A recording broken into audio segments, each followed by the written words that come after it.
పెద్దాపురం నియోజకవర్గ Telugu Desam party assembly అభ్యర్థిగా Peddapuram MLA Nimmakayala Chinarajappa nomination దాఖలు చేశారు. కూటమి నాయకులు కార్యకర్తలతో కలిసి భారీ ర్యాలీ నిర్వహించారు.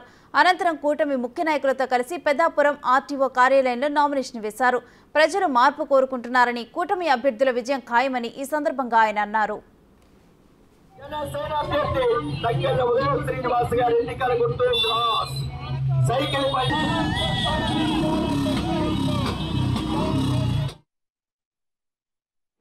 తెలుగుదేశం ఉమ్మడి అభ్యర్థిగా తెలుగుదేశం జనసేన బీజేపీ ఉమ్మడి అభ్యర్థిగా ఇవాళ నామినేషన్ చేయడం జరిగింది.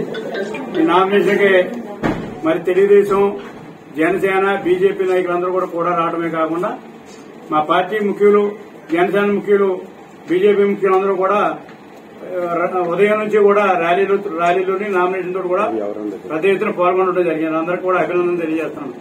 ఎందుకంటే ఇంత అభిమానం మూడు పార్టీలు కూడా ఎన్నికలు అభ్యర్థిత్వం పెంచిన ఎన్నికల కాడి నుంచి, అలాగే ఎప్పుడైతే పొత్తు కుదిరిందో పొత్తు కుదిరించిన కాడి నుంచి కూడా మూడు పార్టీలు కూడా కలిసి ప్రచారం చేస్తున్నాం. ఇప్పటికే 40 రోజులుగా ప్రచారం జరుగుతుంది. అంతా కూడా బ్రహ్మాండంగా ప్రచారం చేసాం. అందరూ కూడా స్వచ్ఛందంగా పాల్గొంటున్నారు. ఇవాళ నామినేషన్ కూడా పెద్ద ఎత్తున మూడు పార్టీ నాయకులు అందరూ కూడా అటెండ్ అవ్వడం జరిగింది.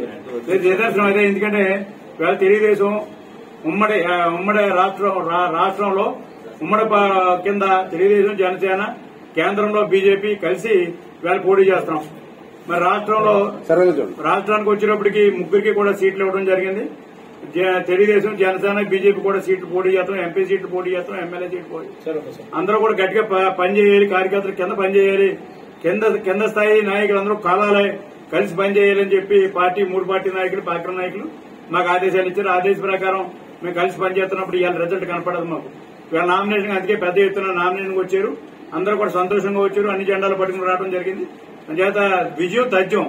ఎందుకంటే ఇవాళ పెద్దాపురం నియోజకవర్గంలో మరి గతంలో 14-19గా మంత్రిగా పనిచేశాను, బ్రహ్మాండంగా అభివృద్ధి చేశాను. మరి 14-19 మరి ఇవాళ గవర్నమెంట్ జగన్మోహన్ రెడ్డి ముఖ్యమంత్రి చేశాడు. ఆయన పరిపాలనలో ఒక పైసా కూడా ఖర్చు పెట్టలేదు, ఏమీ జరగలేదు. ఇప్పుడు ప్రజలందరూ కోరుకునేది ఏంటంటే ఇవాళ 14-19 ఎలా పనిచేసాం అలా పనిచేయాలని చెప్పి తెలుగుదేశం చేస్తే జరుగుతుంది అని చెప్పి ఆలోచనతో ప్రతి ఒక్కరు ఉన్నారు. అంచేత అదే ఆలోచనతో మీ అందరం కూడా ఉన్నాం.